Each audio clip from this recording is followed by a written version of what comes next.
Take charge, take the lead. You know you're a boss, so be the boss everywhere, even in the bedroom.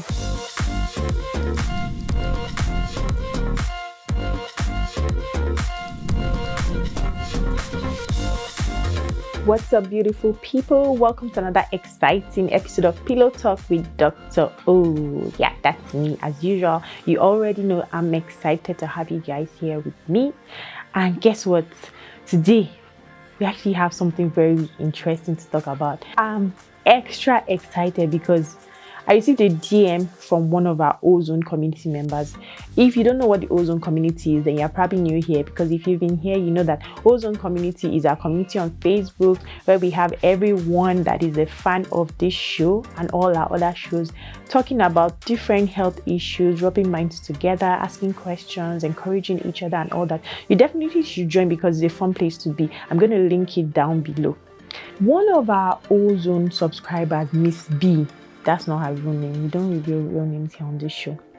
She sent me a DM asking me a question, and she specifically requested that I make a video on this topic. Now, you know I love you guys like that. If you ask me for a video, as long as you are subscribed to this channel, you're following us on all our social media platforms, I'll make a video about whatever you request. Just let me know, and I might not be able to make it immediately, but trust me, I'll eventually make it. And when I make it, I'll send you a DM to let you know that the video is up. So Miss B, this video is just for you. She said in her DM that anytime she has sexual intercourse with her partner always does something that gets her angry, right? Now, they are in a monogamous relationship, a serious relationship. They're actually engaged to getting married soon, right? The partner doesn't like the idea of using condoms during sexual intercourse, but she insists on him always using condoms. Now, the thing is, halfway through sexual intercourse, her partner usually takes off the condom and then just has regular sex with her like that, and without her consent or without letting her know. And she really doesn't like this, right? Of course, that's something they have to discuss between themselves. But Miss B has decided to take charge of her own sexual health and all that. She doesn't want to get pregnant, right? So she wants me to talk about other methods of contraception, right, that she can easily get by herself, something that she can easily do that doesn't have to depend on the man. So basically, for the male condom part, her partner has to be responsible for wearing it, and not just wearing it, but keeping it on, which seems to be the problem here. So she wants something that she can be in total control of, right? She doesn't want to go for any of the other methods, like having to do anything hormonal. She doesn't want anything hormonal. And she doesn't want the copper IUCD either, because, she said that she heard horror stories about it, and, it makes, she hears that it makes people have heavy periods and all that. Well, that doesn't happen in every woman, but the topic of today is not about copper IUCDs. I'll talk about that in a separate video, which you should definitely look out for. But today I'm going to be telling you about 4 other ways that you could prevent pregnancy without a male condom. So if your partner is refusing to use a condom, you can actually work your way around it if you want to take charge like Miss B. Now, here are the different methods available. Number 1 method that you can use is something that it's called a spermicide, right?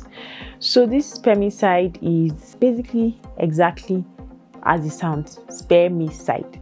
It sounds exactly like insecticide. What does an insecticide do to insects?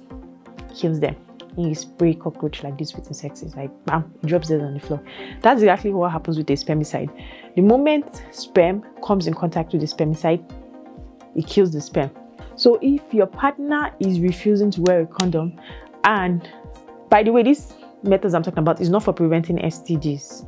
It's for preventing pregnancy, contraception.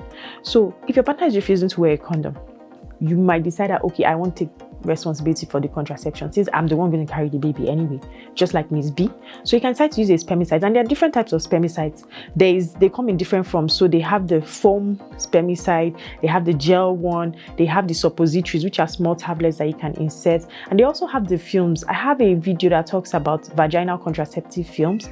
I will link it down in somewhere in the video or in the comments, in the description section below. So make sure to look out for that one and watch it. Very, very educative, and trust me, you'll love it. So those are the different types of spermicides that we have. The good thing about spermicides is that they're usually easy to use, right? And for the most part of it, they are affordable, and you can get it at any pharmacy. Unlike some other methods of contraceptions, you wouldn't feel it, you wouldn't know it's there, because some people have problem with the fact that a lot of these contraceptive methods, they say it feels artificial because they can feel it and they know it's there. But with spermicide, you wouldn't know it's there. After using it, that's that, and you wouldn't know it's there. The only thing is that depending on the type of spermicide you use, there are certain criteria. Like for example, in the vaginal contraceptive film, let's just take that for example, you have to use it at least 15 minutes before intercourse, and you can't use it more than 3 hours before. After 3 hours, it's no longer effective, right? So you need to take note of that. Like every other contraceptive method, including condoms, it's not 100% effective, at least is effective. The next method of contraception I'd like to mention that you can use is the cervical cap or the diaphragm. These are two different things, but they are very, very similar, and they are similar in their look and their mechanism. So diaphragm, the difference is that the diaphragm is a dome-shaped kind of cup. It is shallow. Meanwhile, the cervical cap is more shaped like a thimble, so it's deeper, right? When compared to the diaphragm. They both work the same way. They fit perfectly into the cervix. So you basically insert that cap into your vagina all the way into your cervix, so it fits right on the top of your cervix. Most times you have to go to a doctor to get the proper fitting because there are different sizes, and you can't know your size if a doctor doesn't help fit it for you. So you need to go to the doctor to get your right fitting. Now, the downside about this is, for it to be very effective, you need to use it together with a spermicide. So some people will be like, what's the point of using a cervical cap if I still need to use a spermicide? Well, it's totally up to you. If you want it to be 100% effective, it is recommended that you use it alongside a spermicide. So keep that in mind if you choose this contraceptive method. The next form of contraceptive I want to talk about, you might have heard this before. Okay, it's also a condom, but this time it's not worn by the man, it's worn by the female. So Miss B, you might want to consider getting a female condom.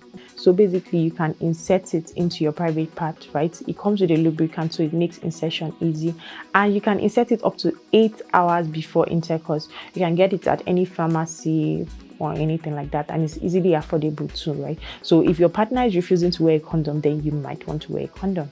So the final one I want to mention is called the contraceptive sponge. It's exactly as it sounds. It's just like a sponge.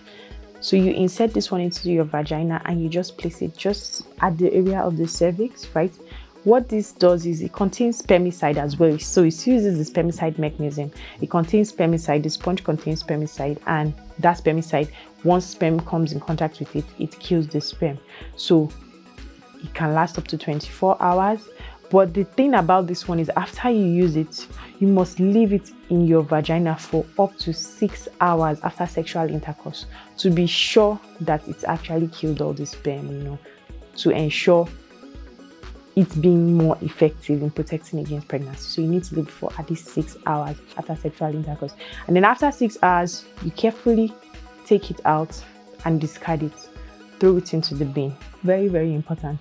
So I don't know if I explained what a spermicide is earlier, but mechanism spermicide uses, like I said, it kills sperm. So basically, spermicide is a chemical that kills sperm. That's pretty much what it is. Just like insecticide, it's chemicals that kill insects. So spermicide is chemical that kills sperm. Do you get it? So you may want to explore any of these 4 methods that I talked about. If your partner is just being stubborn and refusing to use a condom, you just take charge, take the lead. You're a boss, so be the boss everywhere, even in the bedroom. Miss B, I hope you loved this video, and I hope I was able to answer all your questions.